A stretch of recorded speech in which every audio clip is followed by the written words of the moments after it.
to kick off this UFC 318 pay-per-view live from the Smoothie King Arena in New Orleans, Louisiana for Max Holloway versus Dustin Poirier 3. To kick off the early prelims, we have Carli Judice with a 4-2 record taking on Nicole Caliari with the 8-3 record.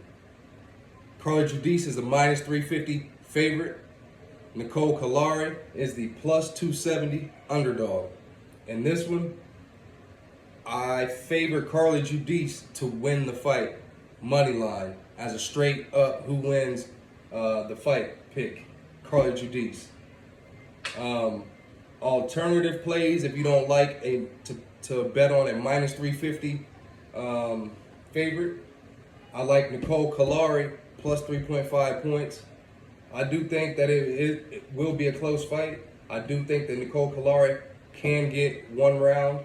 1 out of 3 rounds has to be close and go to Nicole Caliari. I like that one a little bit, and I like the over 1.5. Should go over 2.5. I'm not sure Carli Judice finishes Nicole Caliari. I think this fight goes to decision, to be honest. So yeah, plus 3.5 for Nicole Caliari or over 1.5, over 2.5 rounds. That's it. Carli Judice money line is the official pick. Next, we have Bruno Ferreira with a 13-2 record, a minus 700 favorite. He's taking on Jackson McVeigh with a 6-0 record. He's a plus 450 underdog. In this one, I'm gonna have to favor the person I've seen fight more, who has fought in the UFC, who has twice as many fights, who has fought better competition. Yes, he's a minus 700 favorite, but as a straight up, who do I pick? Bruno Ferreira money line on that. Alternative plays besides that,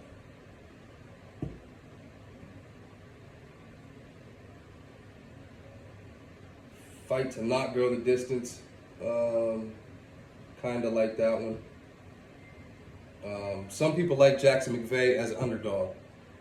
That's a possibility. He can win. There's nothing wrong with throwing a few bucks on Jackson McVeigh to win.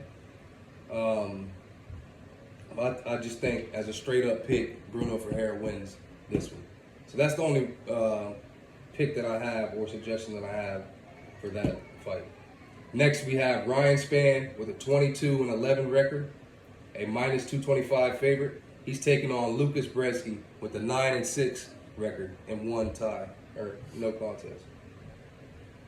And this one, to me, this one seems clear-cut, simple, Ryan Spann money line. I don't think I need to go in depth on that one. I just don't see Lucas Bresky. He could if he can take the fight to the ground, but I just think Ryan Spann is just calibers better than Lucas Bresky at this point. Next, we have Jimmy Crute with a 12-4 and 2 no contest, taking on Marcin Prachnio with a 17-8 record. Jimmy Crute's a minus 320 favorite. Marcin Prachnio is a plus 250 underdog. And this one, I've got Jimmy Crute to win this fight money line. I do think that he can beat a lower tier caliber Marcin Prachnio. Jimmy Crute hasn't had the greatest success in his last few fights, but I do think he will win this fight. So Jimmy Crute money line is minus 320, but it's not that horrible of odds. Okay, next we have Adam Fugit with a 10-4 record, a plus 425 underdog. He'll be taking on Islam Dulatov, a minus 650 favorite. Dulatov has 11-1 record. And this one, I think this one's easy. I think Islam Dulatov will win this fight money line. and I don't have any other suggestions as far as alternative lines or plays. Okay, that finishes up the early prelims. Now we're on to the prelims. We have Ateba Gautier with a 7-1 record. He's a minus 600 favorite. He'll be taking on Robert Valentine with a 11-5 record. He's a plus 400 favorite. Or underdog, I mean, Valentine is. And this one, I picked Gautier in his last fight. I think the same thing's going to happen with Robert Valentine in this fight. Valentine does have a chance of submission. A lot of the African fighters, they got great hands, but sometimes when it gets to the grappling, they freeze up. They're not as comfortable with it. And Francis Ngannou is an example of that. There's been other people, but he's the biggest example that everybody knows. When he fought Stipe Miocic and could not get off the ground. Like, just stand up, Francis. I can't. But yeah, so Gautier wins this fight. He puts hands on him, probably gets a KO first, second round. So Gautier is my official pick. Money line, but that's my official pick, money line, Gautier to win the fight. But Ateba Gautier to win by KO or to win inside the distance, that's not a bad play either. Next, we have Francisco Prado with a 12-3 record, a minus 140 favorite. He's taking on Nikolay Varitinov, yeah, a plus 120 underdog. He's got a 12-6 record. This is a close one on here, or this is a one I'm not too sure on, because like at first I said Varitinov should win this fight. But Francisco Prado is tough. He is scrappy. Both of them do have some flaws in their game. Let's see. We've got Varitinov, or however you say his name. I'm sorry if I pronounce it wrong. But he will have the reach advantage, 5-inch reach advantage. He is older. He is 35. Francisco Prado is 23. Let's see. Significant strikes. He's losing in that. He's better in significant strike accuracy. Yeah, and this one, Varitinov, he will have height and reach. Francisco Prado he's known for doing well in fights he lost so far in the UFC. He's not really known for his wins in the UFC. See, I don't like that. Varitinov. I don't like that he lost to Austin Vanderford. He got KO'd in the second round. Danny Barlow put hands on him. Danny Barlow just lost to Sam Patterson. Man, this is one. This is a close one. I don't like that I don't like that he lost his last two fights. Now let's go in here and check out Prado. I know he's won a fight in his UFC career. He has won inside his career. Let's see.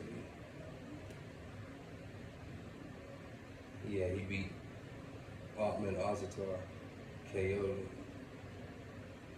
Okay, he's had one win and 4 losses in the UFC. Francisco Prado lost to Jake Matthews, Daniel Zellhuber, and Jamie Malarkey. So, man, this isn't the highest caliber fight per se. No offense to either fighter, but Prado's youth may be the difference in this. Francisco Prado, his youth.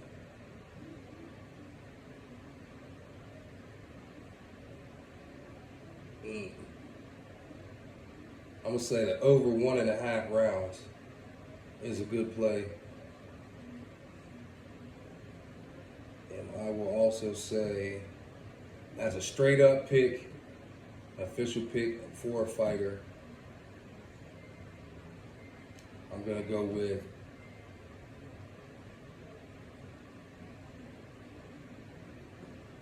Francisco Prado. Taking him money line to win. This is close. I'm not too sure about this one. If I had to bet on this fight, I would probably bet the over 1.5 rounds. I'm not sure what the odds are on that. That one sounds decent. Yeah, if I had to take a fighter, I slightly favor the youth, the 12-year youth advantage of Francisco Prado. But the fight could go either way. This is one that is tricky, so we'll just have to see what the outcome is. Okay, next we have Marvin Vettori with a 19-8 and 1 no contest record, a plus 175 underdog. He will be taking on Brendan Allen with a 24-7 record. This should be a good fight since the history. Brendan Allen got a punch off on Marvin Vettori at some kind of event or another fighting event.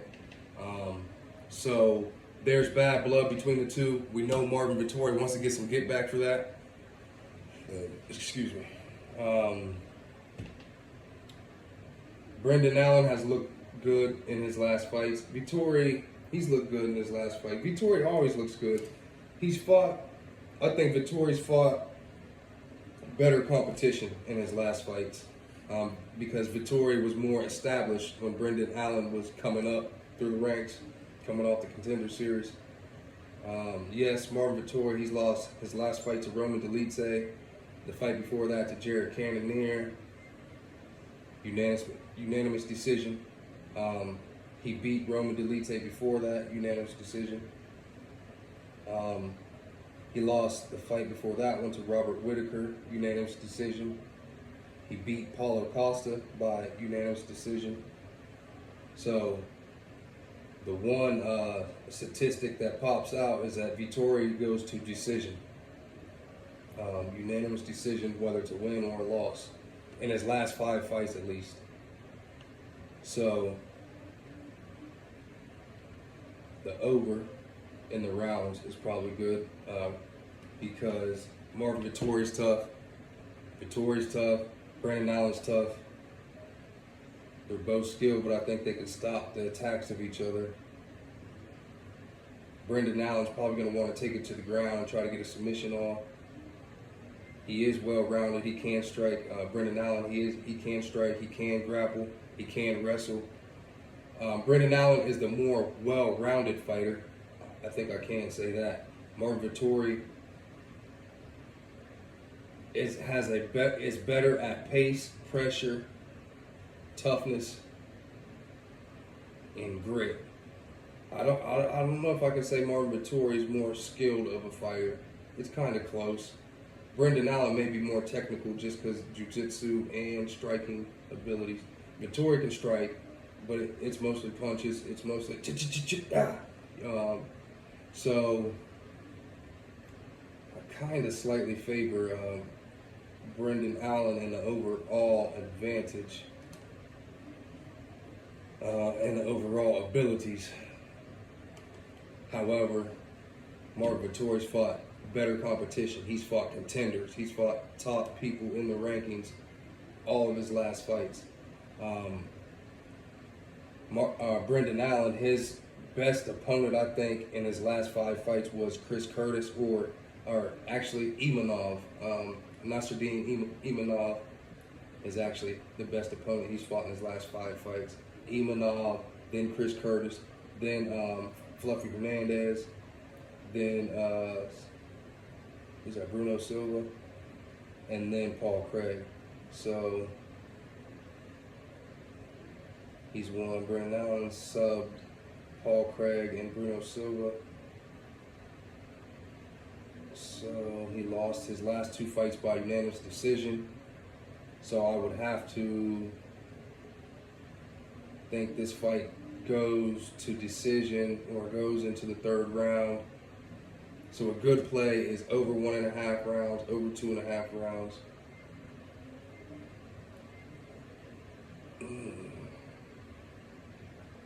That's kind of a hard choice.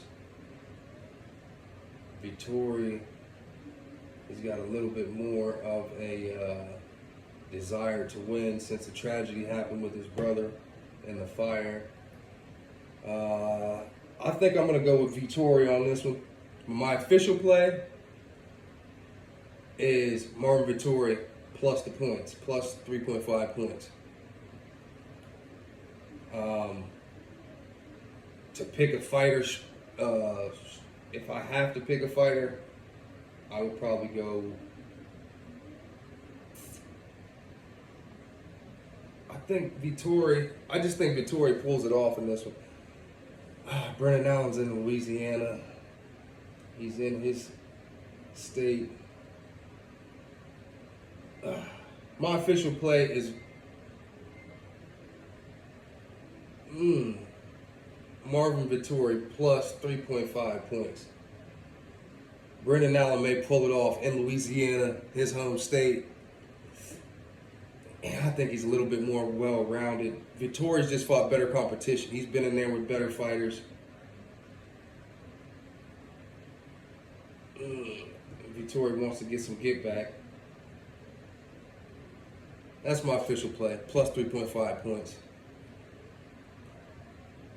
And to pick a fighter straight up, I'm a slightly favorite Brendan Allen. If I had to pick straight up, my official pick, Vettori plus 3.5. Next we have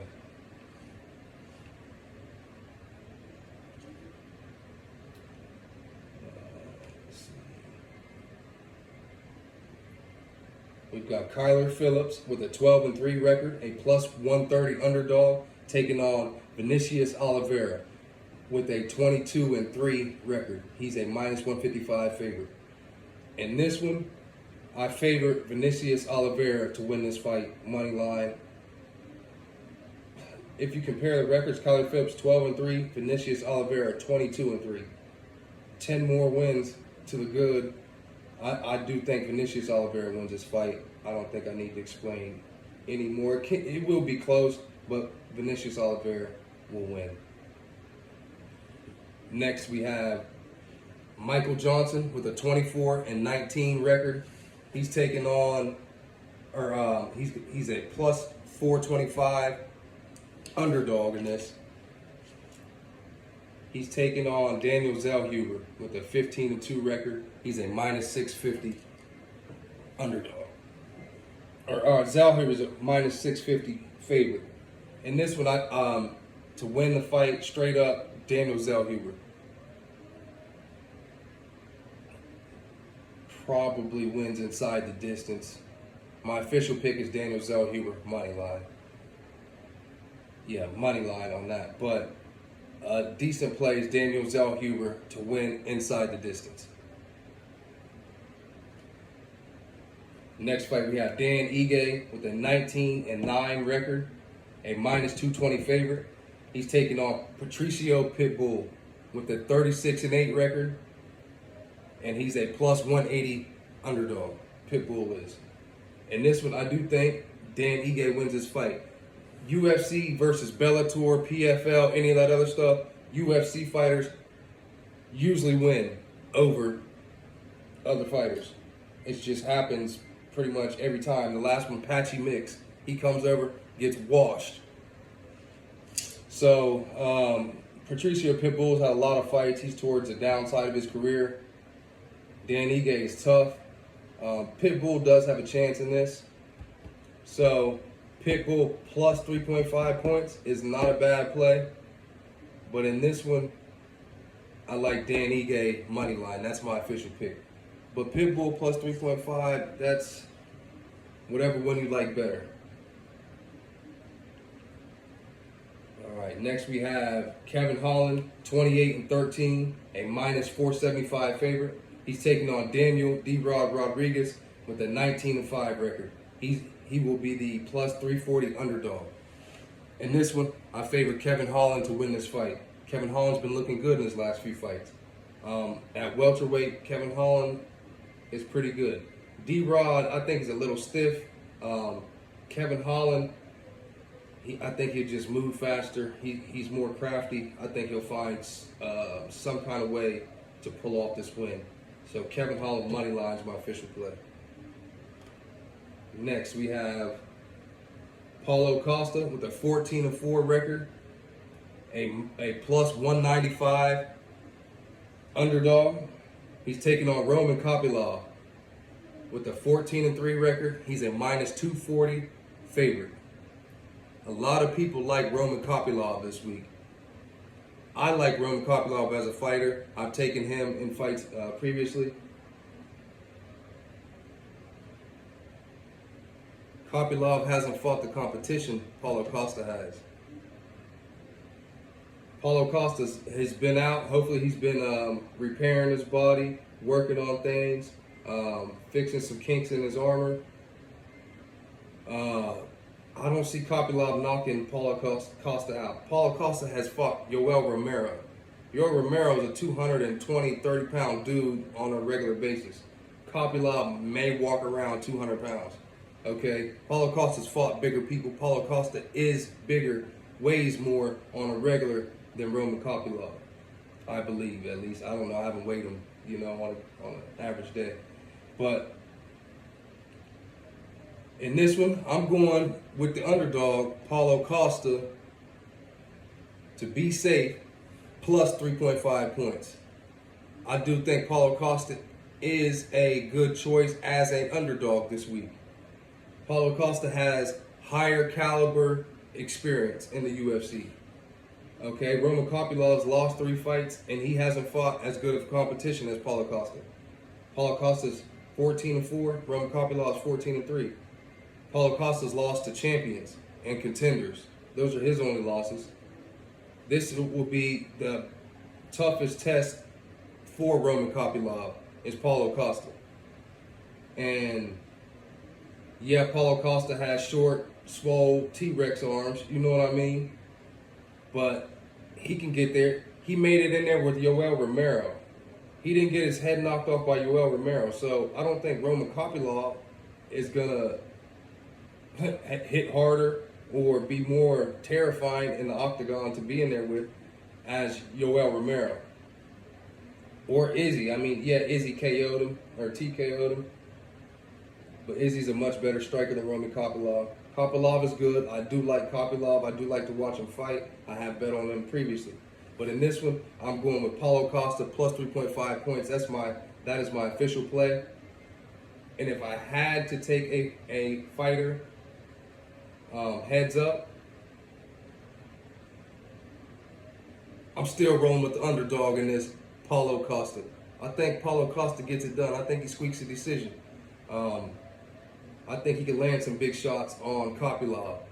And if Kopylov beats Paulo Costa, then he's up there in the contender talk at 170. I think he's ready. If he beats Paulo Costa and he beats him in a dominant fashion, he's up there, in my opinion. All right. Now, the main event is Max Holloway with a 26-8 record. He's a minus 130 favorite right now. He's taking on Dustin Poirier with a 30-9 record. He's the plus 110 underdog.